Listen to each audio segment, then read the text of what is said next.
With the Wii U now here, I thought it'd be time to reflect on the system that is now leaving us.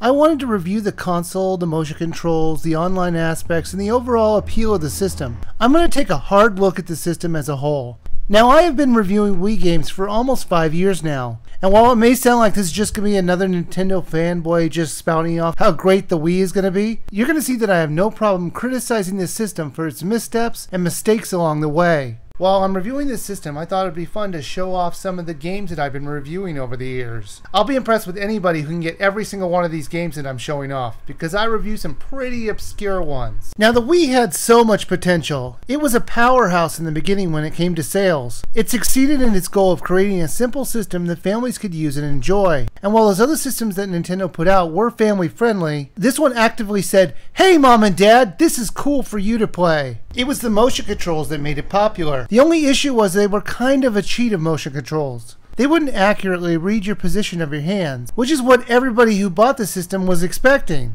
It kind of used broad movements to make the motion controls work. It wasn't until halfway through the life cycle of the Wii that they actually upgraded the motion controls to make it read your motions one for one. But unfortunately at that point, I think people already started to sour on the Wii because it wasn't what they originally expected. I don't think any game ever did as well with the controls with the first version of the Wiimote than Wii Sports. Nintendo knew how to use the limitations of the Wiimote perfectly, and it seemed like there were just too many publishers out there who didn't know how to program for the tricky motion controls for the first Wiimote. Now that changed with the Wii Motion Plus add-on, but the damage was already done. Now the controller itself was perfect for moms and dads. It had a few buttons and it was simple. I think one of the reasons for the success of the Wii was the familiarity of the controller itself. It kind of felt like a TV remote control, and that was something that parents and grandparents were used to holding. It didn't overwhelm them with lots of buttons and controls, but simplicity came at a price though. The gameplay in the titles that are released were often too simple. There are quite a few lazy ports of PS2 games, and when they weren't that, they were just quick cash-ins of games with a few mini-games that just weren't any fun. Now I know I'm kind of making it sound like the Wii didn't have any good games, because it really did. But unlike a lot of people out there, I've played most of every game that has come out for the Wii. I would say about 40% of them were not worth your time, and the other 40% were just worth the rent. But that leaves about 20% that were really well made and fun games. However, a lot of those great games were lost in a sea of average and bad games. People started thinking of the Wii as a dumping ground for every bad game the publishers could think of. It wasn't really true, but unfortunately it's the perception that a lot of people got.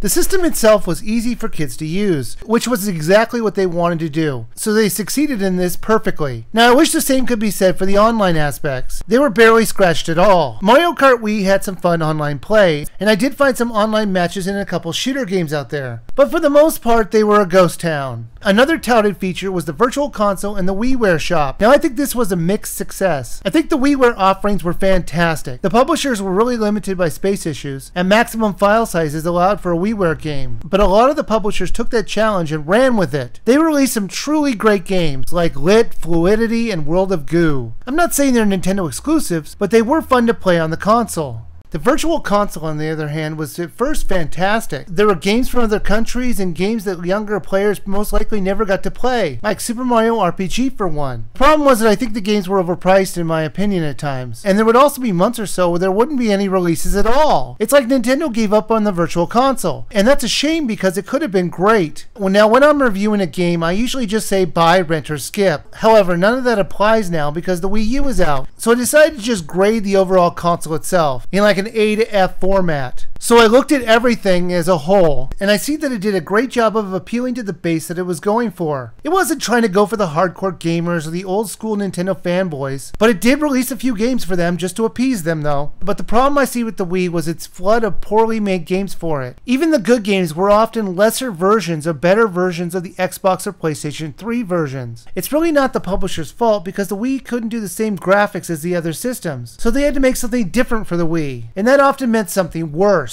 I hope Nintendo does a better job of releasing some more old school games for the Virtual Console, and learns from their mistakes that they made with the Wii. And from all the news reports, it seems like they have. So I think a fair grade for the Wii would be a C or C-. Now before I move on to Wii U reviews, I thought it'd be only fair to do one more Wii review, the one that so many people have been asking me to do. So my next review is going to be the last story. Thanks for watching.